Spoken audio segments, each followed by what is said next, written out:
See, my own perspective is that um, in the field of management and group dynamics, uh, one of the big paradigms that I've mentioned in this book being different is there's a chapter called Order and Chaos.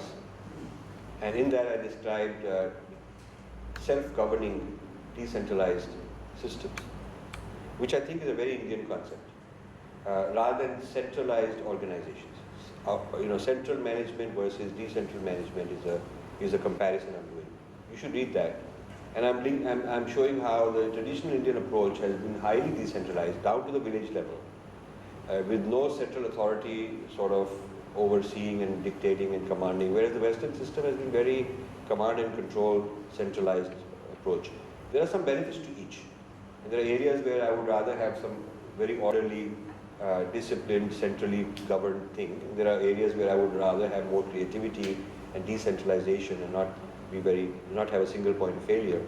So that's an example, which I mean, I have not fully developed it, but I've hinted at this and given quite a lot of information in this chapter.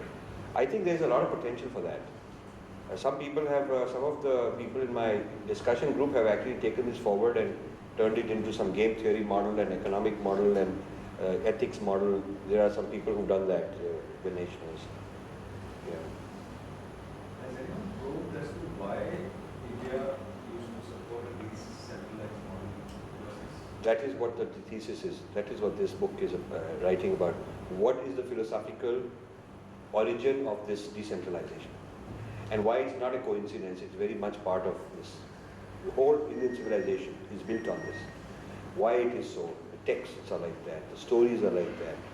Why it is so, and what made the West institutionally very strong, centralized, authoritarian, what happened in their history, what are the defining milestones. This book tells you a lot about that. Whole thing is on that. Is when I say being different, that's the title. So I'm explaining what are the major differences and what's the origin, historically, philosophically, of these differences. Geographically also? Yeah, I mean, to some extent it's a product of geography, but I think it's largely a product of truth through a higher state of consciousness versus truth through a historical prophet. That is a very big difference. That creates many other differences.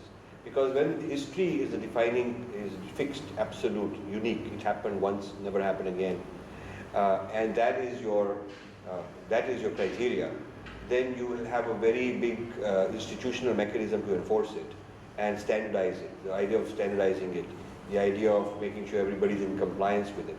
Whereas if you have lakhs of people who are yogis and meditators and rishis, and they are starting little groups and having their own followers and whatnot, then the nexus of truth is a very local, present moment nexus, some enlightened guru you have. And the nexus of truth is not so much on some historical absolute.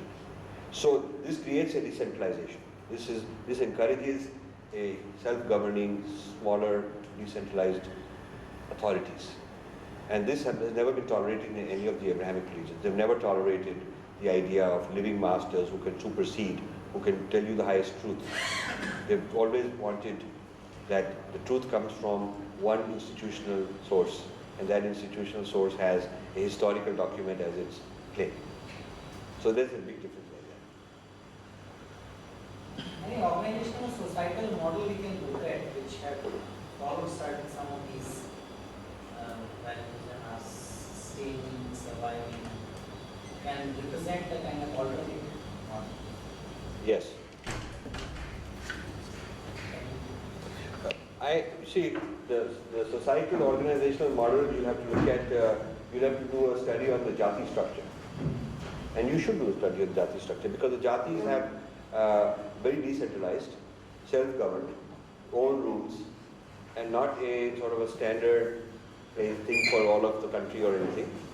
And there are certain industries in which these jati communities have done very well because they have an internal financing, very low interest rate, very low interest rate loans, looking after each other, their own social security. Like if you look at countries which have social security for elderly and so on, they're all going broke. I mean, the US can't afford its aging, and Japan is having trouble with the aging population. But we've had the Jati was responsible looking after old people. I mean, a community is responsible. The responsibility has been a very decentralized responsibility for a community to look after its people. So that has been now broken down in the name of secularism, and because it was abused and became caste system and stuff like that. So that community, localized community as a social organization is being broken down and considered a very bad thing. But that has been for a very long time a traditional social organization.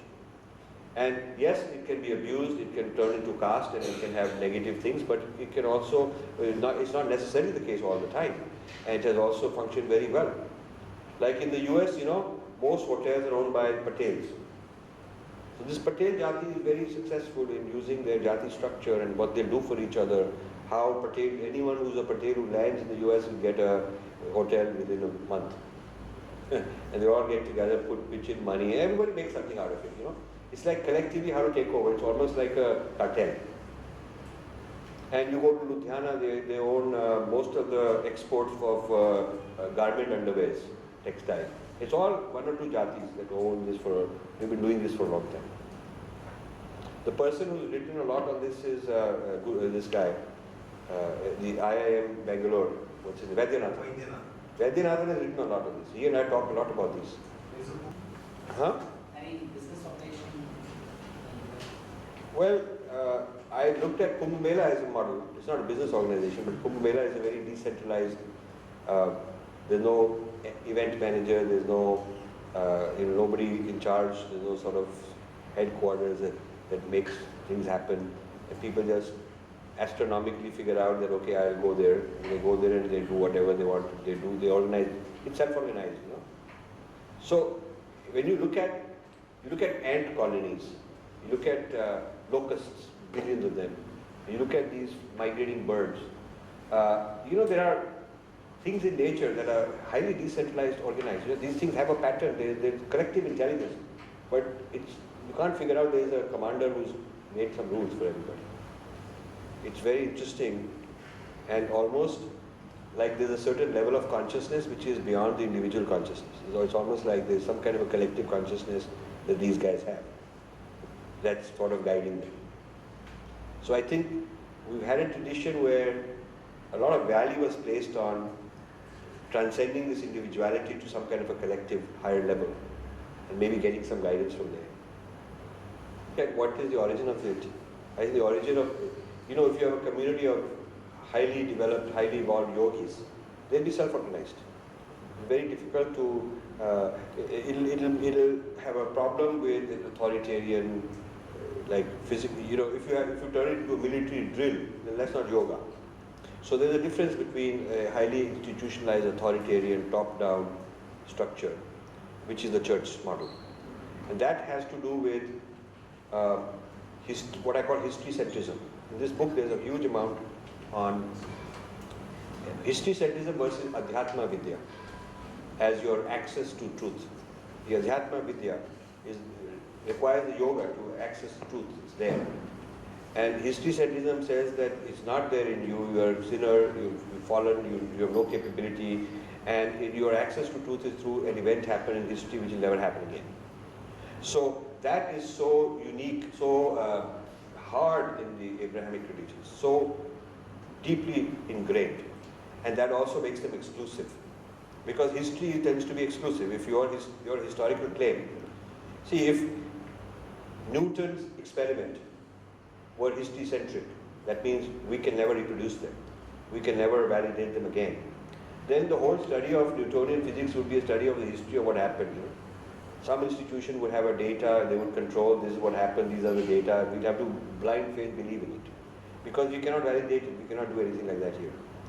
So the history-centrism claim is a claim based on human beings not having a potential to discover, to experience as living beings, to have that kind of experience of their own. And that's a very limited view of the human being. That view of the human being, that kind of a self, thank you. That kind of a self is then forever dependent on, at the mercy of some history-centric framework. And that history-centric framework generally tends to be taken over by an organized religion. And that organized religion's intellectual property, if you will, or proprietary, technology, if you will, is that history. So the Adhyatma Vidya civilization goes in one direction, and the history-centric religion goes in another direction. And this also leads to ideas I've introduced of integral unity versus synthetic unity. The integral unity is an organic unity, and where the relationship between parts and wholes is symbiotic, and synthetic unities are forced together. So that synthetic unity also versus integral unity is another defining difference. And then that leads to order and chaos, attitudes towards chaos, uncertainty, unpredictability, flux is different.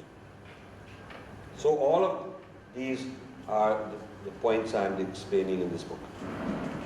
The Indian psyche has been, or spirituality has been more individual-based. Yes. One fends for himself, wants to attain a higher level of spirituality. And that is part of this decentralized self-governance. Right. That also makes it much more compartmentalized. Each person thinks for himself and creates a truth for himself. And that makes it... It makes it more difficult to have teamwork. Right. It makes it more difficult. So there are two optimizations.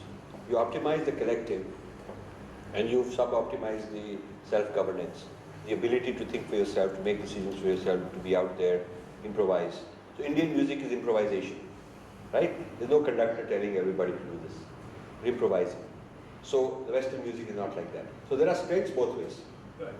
And usually these people who are evolved don't want to take the time to package it for the common person to assimilate their own experiences. Right. That is where the U-turn comes, I think. Right.